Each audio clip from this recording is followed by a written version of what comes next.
Hello दोस्तों, बहुत बहुत स्वागत है आपका आप ही के चैनल में। आज का जो ये वीडियो है ये discipline rule CCS discipline rule जो था उस पर पहले वीडियोस बन चुके हैं, पार्ट 1 पार्ट 2 और ये पार्ट 3 है। उसी सीरीज़ को आगे बढ़ा रहे हैं। तो चलिए शुरू करते हैं कि क्या क्या क्वेश्चन है इसमें।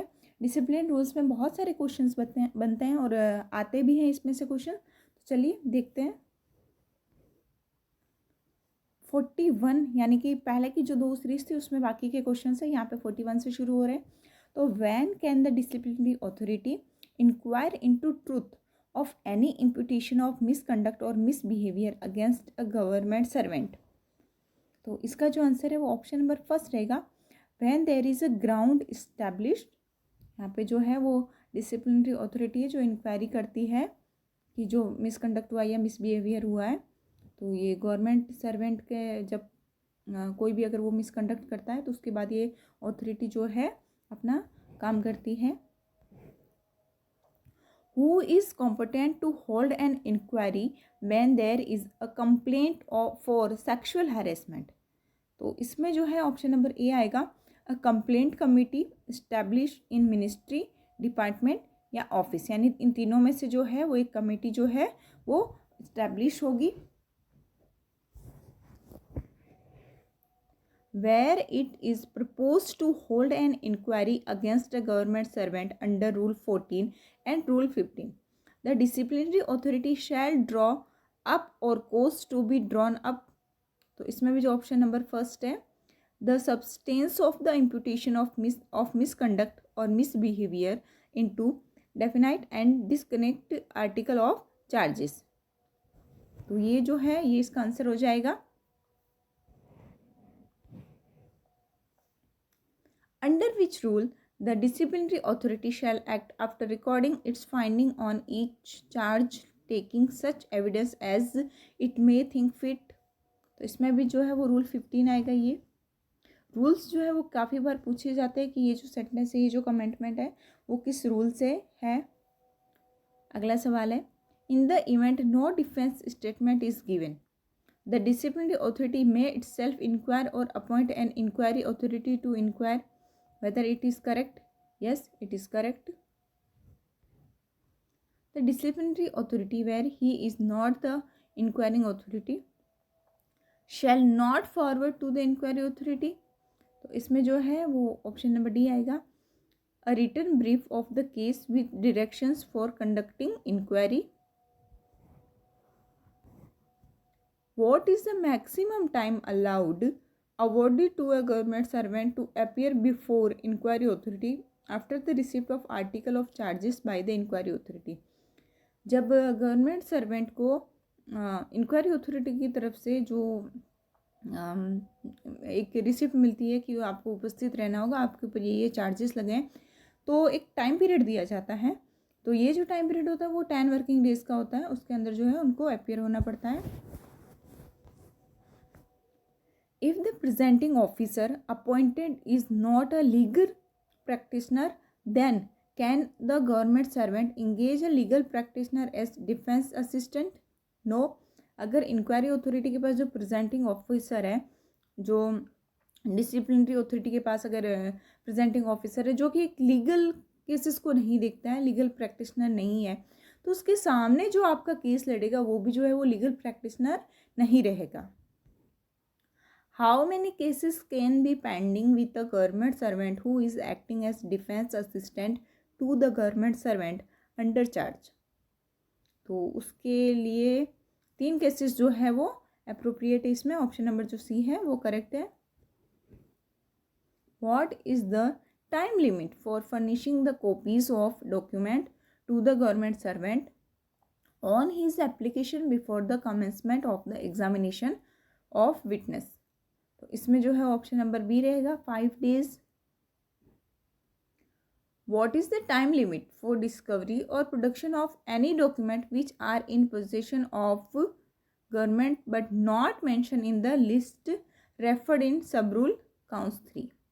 तो इसमें जो है वो भी विद इन 10 days आएगा। Can a government servant indicate the reference of the document required by him to be discovered or produced by the government?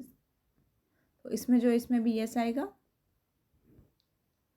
whether the inquiry authority can, based on the reason recorded, refuse requisition of document by the government servant if in its opinion they are not relevant to the cases या to the case. तो yes आएगा इसमें. If the document requisitions by the government servant would go against the public interest or security of the state, can such document be furnished? No, cannot be furnished. यानी कि जो है आपको sentence जो है वो एक आपको नेगेटिव वे में भी दिखाया जाएगा कि क्या ये सेंटेंस जो है वो गलत है, वो सही है.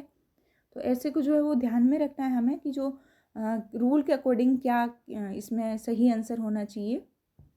नेक्स्ट जो क्वेश्चन है, during re examination of witness by the presenting officer can he take up any new matter without the leave of inquiry authority.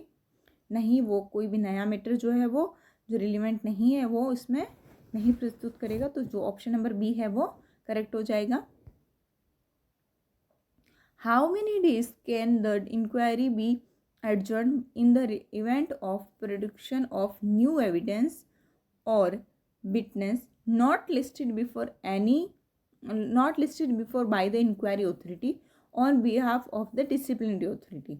तो इसके लिए जो है वो 3 क्लियर डेज रहेंगे. उसमें जो अगर उनके पास न्यू एविडेंस है, विटनेस है, तो वो जो है जो लिस्टेड नहीं थे पहले से उनको वो प्रस्तुत करेगा. तो 3 clear days exclusive of the day of adjourn and the day to which the inquiry is adjourned. यानी कि जो है वो उसके पास 3 क्लियर डेज रहेंगे. अगला सवाल है, when can an evidence be permitted to be recalled during the course of inquiry. तो इसमें आंसर आएगा when there is an inherent lacuna और defect in the evidence which has been produce originally. After the case of disciplinary authority is closed, whether the government servant is allowed to state his defense in writing orally. yes, वो इसको जो है वो अधिकार है government servant को, वो जो है अपना स्टेटमेंट जो है वो प्रेजेंट कर सकता है.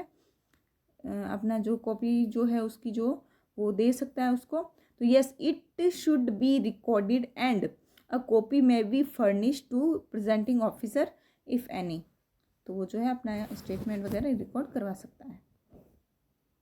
Whether witness produce by the government servant is liable to be examine, cross examine और re examine by the inquiry authority. तो yes, according to the provisions applicable to the witness और for the disciplinary authority. Last question है इस video का, Can an inquiry authority question a government servant after the close of his case to enable him explain himself any circumstances appearing in the evidence against him? तो yes, वो जो है inquiry authority वो इनसे पूछताछ है वो कर सकती है कि क्या क्या जो है सर्कमटेंसेस हुए थे जो आपके खिलाफ जो है वो एविडेंस अगेंस्ट हिम है, यानी कि उसके खिलाफ जो एविडेंस हुए हैं. तो वो जो है वो एक तरह से इंक्वायरी अथॉरिटी जो है वो दोनों की बात सुनती है, डिसिप्लिनरी अथॉरिटी की भी और गवर्नमेंट सर्वेंट की भी. उसके बाद वो उसका निर्णय लेती है, क्योंकि ऐसे ही आप किसी को पनिश नहीं कर सकते हैं. तो ये जो है ये 60 क्वेश्चंस थे और भी इसकी सीरीज़ आ रही है क्योंकि अभी क्वेश्चंस बहुत सारे बाकी हैं. तो मैं उम्मीद कर रही हूँ कि आपको वीडियो पसंद आया होगा और हमारे चैनल से जुड़े रहिए, बने रहिए ताकि आपके पास और भी ऐसे वीडियोज़ आ सके. Thanks for watching. Please like, share and subscribe.